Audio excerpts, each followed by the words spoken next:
Courir à pied dans le bois consiste en une activité physique de plus en plus prisée.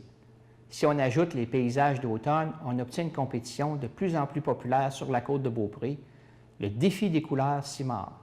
En préparation de cet événement qui aura lieu les 5 et 6 octobre au Mont-Sainte-Anne, la télévision d'ici a rencontré les organisateurs de l'activité.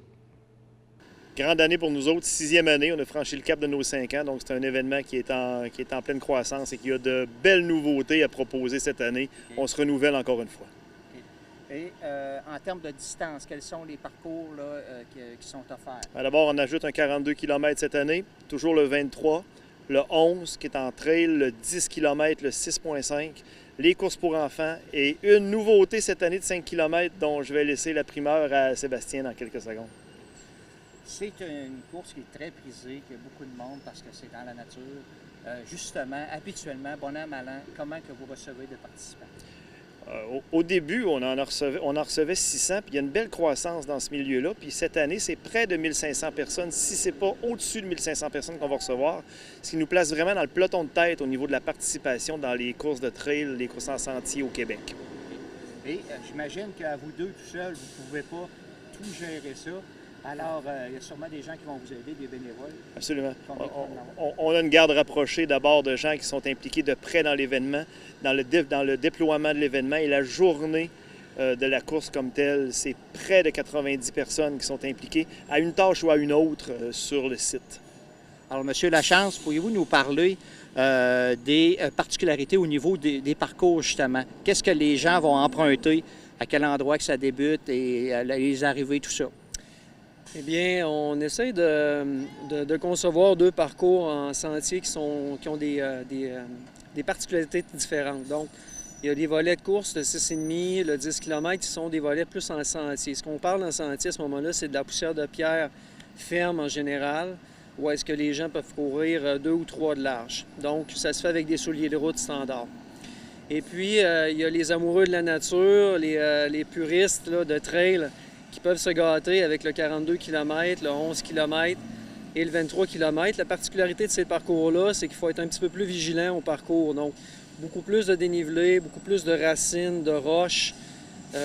Donc, il faut être attentif, mais c'est un contact avec la nature qui est différent un petit peu de nos courses en sentier qui sont plus roulantes. En général, c'est pas mal ça. Puis, cette année, on offre une expérience différente aussi. La veille du défi des couleurs, on va rouvrir le défi des couleurs cette année avec une trail nocturne. C'est quelque chose de tout nouveau, d'extrêmement différent. C'est une nouvelle expérience basée un petit peu plus sur le plaisir, donc non compétitive. Puis à date, c'est très populaire là, comme expérience. Pas de lumière. Il n'y a pas de lumière. À l'inscription, tous les gens vont recevoir une lampe frontale. Dans le parcours, il va y avoir un peu un thème de feu et lumière. Donc, il va y avoir un bon spectacle d'un cracheur de feu qui est Samuel Letourneau, qui est un cracheur de feu connu mondialement. Il se produit généralement au Japon. Et puis, ensuite de ça, les gens vont partir dans le parcours. Il va y avoir près de 80 light sticks d'accrocher un petit peu partout pour que les gens ne se perdent pas. Et puis, à l'arrivée, on leur promet un bon souper. Ce n'est pas un petit lunch là, qu'on mange debout. C'est un souper de pâtes avec 2 choix de pâtes là, assis dans la cafétéria du Mont-Sainte-Anne qu'on va transformer pour l'événement. Si les gens, est-ce qu'il est toujours possible de pouvoir s'inscrire? C'est sûr qu'on est régi par des maximums dans chaque épreuve, des maximums par rapport à nos commandes, mais aussi par rapport à la sécurité dans les sentiers. Actuellement, il reste encore un peu de place dans chacune des épreuves. L'événement est rempli à 75 %.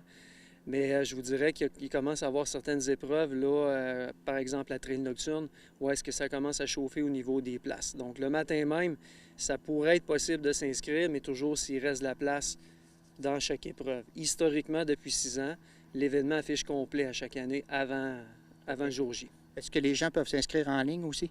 Oui, actuellement, les gens s'inscrivent en ligne sur notre site défidescouleurs.ca. Puis il y a une possibilité aussi de s'inscrire en personne pour les gens qui aiment mieux faire ça comme ça, au Family Prix à Sainte-Anne-de-Beaupré, chez Annie Morin et Anne Saint-Hilaire. On va vous souhaiter que Dame Nature contribue, collabore. On vous souhaite un beau succès. Merci. Merci. Merci, Marc.